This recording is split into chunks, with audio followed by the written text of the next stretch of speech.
বন্ধুরা, আজ তোমাদের শোনাবো একটি ছোট্ট হাঁসের সাহসী গল্প। একটা ছোট্ট পুকুর ধারে ছিল এক খুব দুষ্টু আর মজার হাঁসছানা। তার নাম হাসু। সাদা পালকে মোড়া, ছোট্ট ঠোঁট আর গোল চোখে সে ছিল একেবারে টুনটুনি। হাসুর সবচেয়ে প্রিয় কাজ ছিল নতুন জায়গা ঘুরে দেখা আর বন্ধুদের নিয়ে খেলা করা।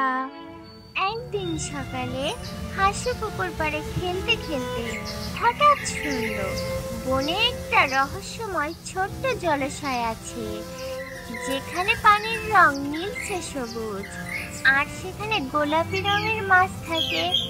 এই শুনে হাসুর মনে হলো আমাকে তো আগে খুঁজে বের করতেই হবে ওই জায়গা। হাসু নিজের ছোট্ট একটা ব্যাগে ছোট্ট মানচিত্র নিয়ে বেরিয়ে পড়ল। পথে তার দেখা হলো কাঠঠোকরার সঙ্গে। কাঠঠোকরা বলল, কোথায় যাচ্ছ হাসু? হাসু বলল, আমি যাচ্ছি রহস্যময় জলাশয় খুঁজতে। কাঠঠোকরা হেসে বলল, ও পথে অনেক ঝোপঝাড় আছে, সাবধানে যেও। হাসু বলল, আমি ভয় পাই না, আমি খুবই সাহসী। পথে সে একে একে দেখা পেল খরগোশ, বনবিড়াল আর একটা ঘুমন্ত কচ্ছপের। সবাই একটু অবাক হয়ে জিজ্ঞাসা করলো, তুমি একা যাচ্ছ?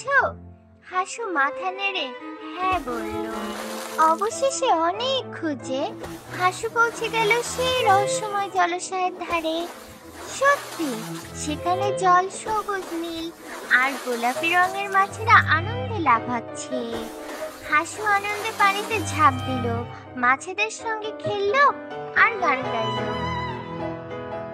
তবে সূর্য যখন পশ্চিমে ঢলে পড়ল, হাসুর মনে পড়ল আমার তো বাড়ি ফিরতে হবে। তখন সব প্রাণীরা তাকে বিদায় জানালো।